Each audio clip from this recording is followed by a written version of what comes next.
Welcome back to the deep dive. Today we're jumping straight into some really dense but powerful devotional material. Yeah. Our source material for this deep dive comes from Rhapsody of Realities by Pastor Chris. It's all about this divine sequence from Romans 8:30, predestinated, called, justified, and glorified. Right, and our mission today is to really unpack what the source says each of those steps means, because the final one, glorified, is presented in a way that's, well, it's pretty shocking. It really is. Yes. It links hearing the gospel directly to this state of divine glory. Is a present tense reality. Exactly. Okay, so let's get into it. The first two steps, predestination and the call. The source here defines predestination in I think, a very accessible way. It says it's done through the gospel. Which basically means if you've heard the gospel, you were predestinated for that moment, for that opportunity. So that leads right into the call then. It does. The call is in the gospel. The source connects it to the Great Commission, the command to preach to every nation. So the call is universal, but it's activated when you hear it. That's the idea. It's grounded in Mark 16, where belief and salvation are tied together. Okay, so once that call is accepted, the next step is justification. What does it actually mean, according to the source, to be justified? This is the legal turning point. The sources are very clear here. They use strong legal terms. Yep. To be justified is to be acquitted. Acquitted, so declared not guilty. Exactly. It's an immediate change in your standing. And what are the results of that? What are the benefits of being, declared not guilty? Well, there are two huge outcomes they highlight.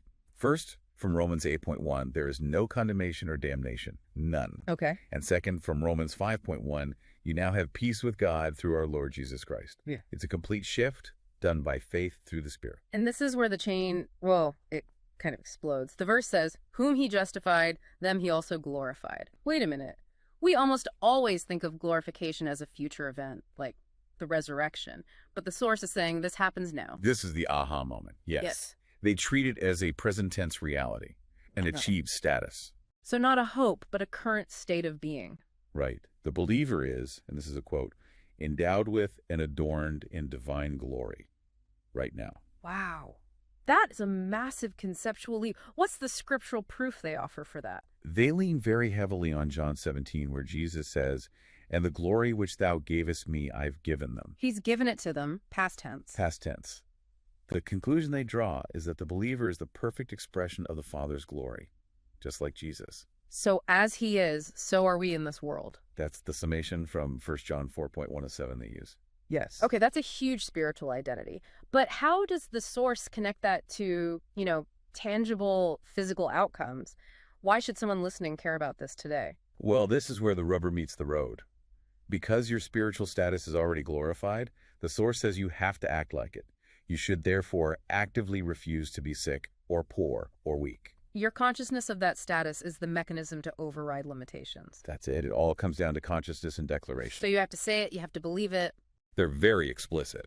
The believer should regularly declare, I'm glorified, therefore I will not allow sickness or disease in my body. So the whole chain, predestinated, called justified, glorified, it isn't just about your soul, it's about your health, your prosperity right now. The entire four-step chain is linked directly to the tangible condition of the believer in the present world. So a final thought for you to take away from this. If your spiritual status is already glorified, if you are, right now, the effulgence of God's glory, how does that change your approach to every single limitation you might face tomorrow? What does that refusal to be weak look like in practice? Well, if you want to explore the source text itself further, you can find more information at www.rhapsodearealities.org. Thanks for diving deep with us today. We'll catch you next time. We trust you were blessed by this episode. To gain unlimited access to Rhapsody of Realities by Pastor Chris, please download the Rhapsody app using the link myapp.rhapsodyofrealities.org. God bless you.